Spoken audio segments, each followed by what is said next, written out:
నేను వెలుగెత్తి ఎవరికి మొరలెడుతున్నాను అంటే నా మొరలు ఆలకించేటటువంటి దేవునికి నేను మొర పెడతా ఉన్నాను. రీసెంట్ దినాల్లో మనం గమనించినట్లయితే కరోనా వైరస్ వచ్చినటువంటి సమయంలో మా ప్రాంతంలో వాస్తవంగా జరిగిన సంఘటన, దక్షిణాంధ్ర లూథరన్ సంఘం ఆ కృష్ణ సముద్రం అనేటటువంటి ఒక ప్యారిష్ ఉంది. ఆ ప్యారిష్ చాలా పల్లెటూరు ప్రాంతం, అది కొండ కింద ఉన్నటువంటి ప్రాంతం. ఆ కరోనా సమయంలో భర్తకి ఆరోగ్యం బాగాలేదు. ఆవిడ ఏఎన్ఎం నర్సు. నైట్ టైం రాత్రి 10 గంటలు అయిందండి. భర్తకి ఇంజెక్షన్ వేయాలి. భర్తకి ఇంజెక్షన్ వేసింది. ఆ టైంలో మీకు తెలుసు కదా, ఒకరింటి నుంచి పక్కింటి వారు ఎవరు మన ఇంటికి వచ్చే అవకాశం లేదు. కొంతమంది భార్యలు అయితే భర్త ఇంట్లో నుంచి బయటికి వెళ్ళిన తర్వాత నువ్వు నాకు మొగుడే అవసరం లేదు, నువ్వు నా మొగుడే కాదు అన్నటువంటి వారు ఉన్నారు కదండి. బయటికి వెళ్ళి వచ్చిన తర్వాత చాలా మంది ఇళ్లలో కూడా చేర్చలేదు. ఆ భర్తకి ఆరోగ్యం బాగాలేదని చెప్పి ఈవిడ ఇంజెక్షన్ వేసింది. ఒక 5 నిమిషాల తర్వాత భర్త గిల కొట్టుకుంటా ఉన్నాడు. ఏంటో పరిస్థితి అర్థం కాల. గట్టిగా అరిచింది. ఎవరైనా వస్తారనుకున్నారా? ఎవరు రాలా. పక్కనే అమ్మోళ్ళ ఇల్లు ఉంది. అమ్మ అని పిలిచింది, నాన్న అని పిలిచింది. ఎవరు రాలా. బిగ్గరగా అరవడం ప్రారంభించింది. భర్త పరిస్థితి భయంకరంగా ఉంది. 108 కాల్ చేస్తే ఈ టైంలో మేము వచ్చేటటువంటి అవకాశమో లేదు అన్నారు. వీధిలో బంధువులు అందరూ ఉన్నారండి, చుట్టూ తోబొట్టులు ఉన్నారు, కుటుంబీకులు ఉన్నారు, అందరూ ఉన్నారు. అయితే అరుస్తుంటే ఏ ఒక్కరు కూడా రాలేదండి. మీకేం చేయాలో అర్థం కాల. కాళ్ళు చేతులు పట్టుకుంది. అర్థం కావడంలో గిల కొట్టుకుంటా ఉన్నాడు. ప్రాణం పోతా ఉంది. ఏంట్రా పరిస్థితి అని చూస్తే నరాలకు వేయాల్సినటువంటి ఇంజెక్షన్ ని చేతికేసింది.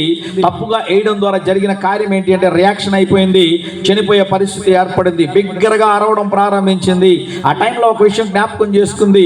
నా భర్త ప్రాణాలతో ఉంటే నాకు సహాయం చేయడానికి ఎవడు రాలేదే, ఒకవేళ నా భర్త చనిపోతే ఈ రాత్రి నా పరిస్థితి ఏంటి అనుకుంది. వెంటనే మోకాళ్ళు వంగింది, చేతులు 2 దేవుని వైపుకి ఎత్తింది, గుండెలు బాదుకుంటూ అరవడం ప్రారంభించింది. అయ్యా, నాకు సహాయం చేసే వాళ్ళు ఎవరు లేరు ప్రభువా, నా భర్తను కాపాడేవారు ఎవరు లేరు ప్రభువా, నేను అనాథనైతే ఏం కాదు, నా వీధిలో అందరూ ఉన్నారు, మా అమ్మ ఉంది, మా నాన్న ఉన్నారు, మా తోబుట్టులు ఉన్నారు, అందరూ ఉన్నారు, కానీ నా యొక్క బాధను అర్థం చేసుకునేవారు లేరు, నా దుఃఖాన్ని అర్థం చేసుకునేవారు లేరు, నాకు సహాయం చేసేవారు లేరు, నువ్వే నా భర్తను కాపాడాలి ప్రభు అని గుండెలు బాదుకుంటూ అరవడం ప్రారంభించింది. ఒక 5 నిమిషాలు గట్టిగా అరిచి ప్రార్థన చేసింది. 6వ నిమిషం భర్త లేచి కూర్చున్నాడు. నమ్మిన వారు బిగ్గరగా చప్పలు కొట్టి దేవుని నామమున గణపరుస్తారా? ఇంకొంచెం బిగ్గరగా చప్పలు కొట్టి దేవుని నామమున గణపరుద్దాం. పరిశుద్ధ గ్రంథమైన బైబిల్లో ఒక మాట ఉంటుంది. ఇర్మియా గ్రంథం 33వ అధ్యాయం 3వ వచనం. పిఎస్ సిస్టమ్ బాగుందన్నా అలాగే వదిలేసేయండి. ఇర్మియా గ్రంథం 33వ అధ్యాయము 3వ వచనాన్ని చూద్దాం. నాకు మొరపెట్టుము, నేను నీకు ఉత్తరం ఇచ్చేదను, నీవు గ్రహింపలేని గొప్ప సంగతులు, గూఢమైన సంగతులు నీకు తెలియజేసేదను. ఈ రాత్రికాల సమయంలో నా ప్రసంగం యొక్క ప్రాముఖ్యమైన అంశం ఏంటి అంటే, నీకు సమస్యలు వచ్చినప్పుడు, నీకు ఇబ్బందులు వచ్చినప్పుడు, నీకు అవసరతలు ఉన్నప్పుడు నువ్వు పిలిస్తే పలికేటటువంటి దేవుడు ఉన్నాడు. ఆయన పేరే ప్రభు అయిన యేసు క్రీస్తు వారు. నమ్మిన వారు గట్టిగా స్తోత్రం చెప్తారా? ఒకసారి హల్లెలూయా చెప్తామా? గట్టిగా ఒకసారి హల్లెలూయా. నువ్వు పిలిస్తే పలికేటటువంటి దేవుడు ఉన్నాడు. కనుకనే వాక్యం అంటది, మనము పూజించేటటువంటి దేవుడు, మనము సేవించేటటువంటి దేవుడు, మనము ఆరాధించేటటువంటి దేవుడు సజీవుడై ఉన్నాడు. ఈ రాత్రి ఆ మాటను మీరు జ్ఞాపకం చేసుకోవాలి ప్రియులారా. పరిశుద్ధ గ్రంథమైన బైబిల్లో ఎవరైతే దేవునికి వెలుగెత్తి మొరపెట్టారో, ఎవరైతే దేవుని వైపు చూసి కేకలు పెట్టారో, వారి జీవితంలో దేవుడు చేసినటువంటి కొన్ని ప్రాముఖ్యమైన మాటలు మీకు జ్ఞాపకం చేసి నా ప్రసంగాన్ని ముగింపులోనికి తీసుకురావాలని ఆశపడతా ఉన్నాను. పరిశుద్ధ గ్రంథమైన బైబిల్లో యెహోషువ గ్రంథము 6వ అధ్యాయం 1-2 వచనాలు చూద్దాం. జాగ్రత్తగా మీరందరూ కూడా గమనించవలసిందిగా మనం చేస్తూ ఉన్నాను. నీ చేతిలో బైబిల్ ఉన్నట్లయితే ఖచ్చితంగా మీరందరూ తెరచి చూడవలసిందిగా దేవుని సేవకుడుగా మనం చేస్తూ ఉన్నాను.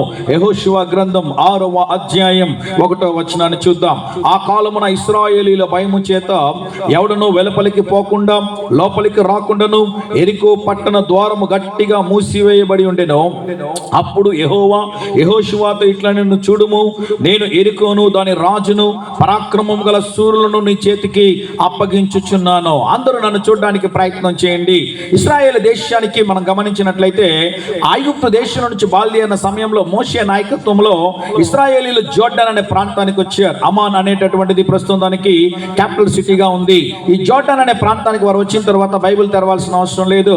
ద్వితీయోపదేశ కాండం 34వ అధ్యాయంలో మనం గమనించినట్లయితే మోషే చివరిసారిగా ఆ నేబో పర్వతం అంటే పిస్కా కొండ, ఈ సమయానికి కూడా మనం ఇజ్రాయెల్ దేశానికి వెళ్ళాలనుకున్న సమయంలో జోర్డాన్ దేశంలో మనకి ఆ నేబో ఆ పర్వతం అనేది మనకు కనిపిస్తుంది.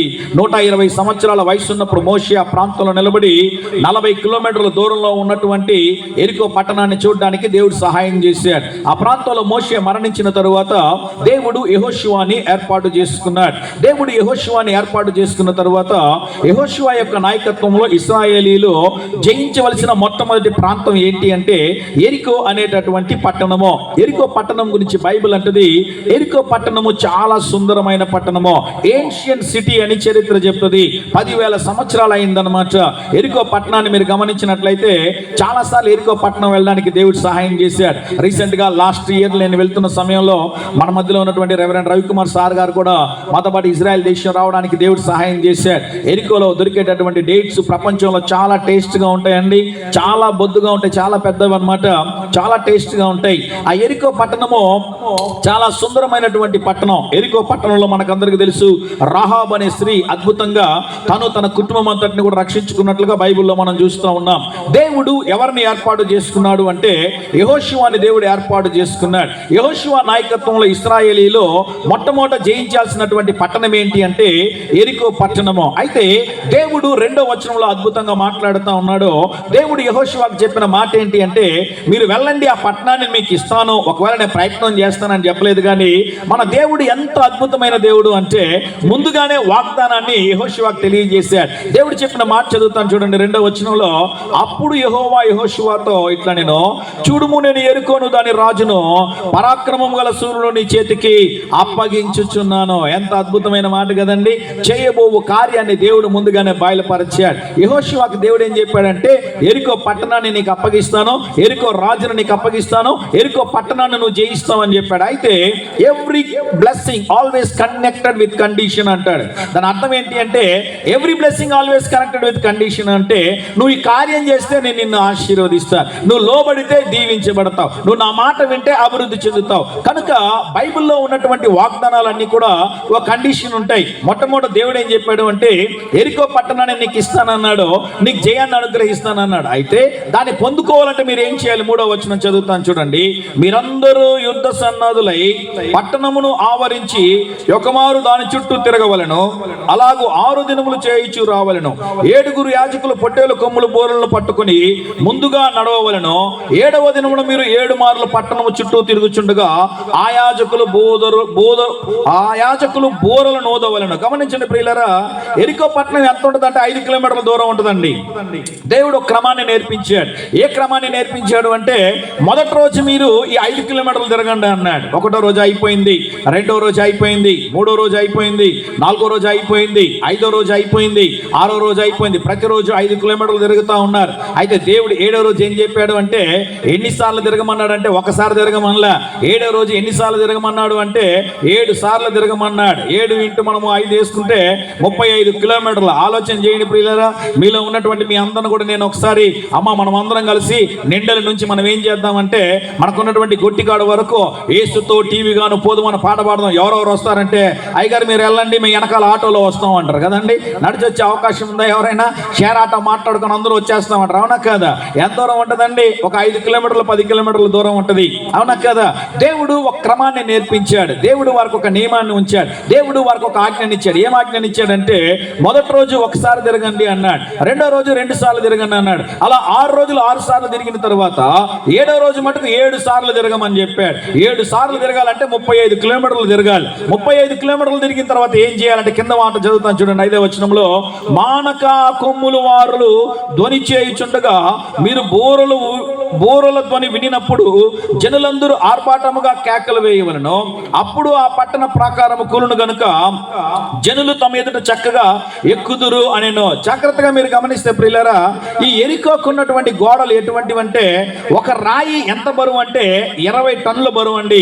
జాగ్రత్తగా గమనించండి ప్రియులారా, మనము ఇల్లు కట్టేటప్పుడు ఇటుకలు వేస్తూ ఉంటారు కదండి. ఒక ఇటుకకి ఇంకో ఇటుకకి మధ్యలో ఏం చేస్తూ ఉంటారు చెప్పండి? వాళ్ళు కలవ కలిపి పోస్తూ ఉంటారు. కలవ అంటే ఏంటో తెలుసా? నీళ్లు తీసుకుంటారు, ఇసుక తీసుకుంటారు, సిమెంట్ తీసుకుంటారు, వాటన్నిటిని కలిపి ఆ పక్కన ఉన్నటువంటి 2 ఇటుకలు అతుక్కోవడానికి కలవ కలుపుతారు. కలవ మనం బాగా కలిపితే ఇటుకలు 2 బాగా అతుక్కుంటాయి. ఈ రోజుల్లో మనం చూస్తూ ఉంటే ఇసుక ఎక్కువ ఉంటుంది, సిమెంట్ తక్కువ ఉంటుంది కదండి.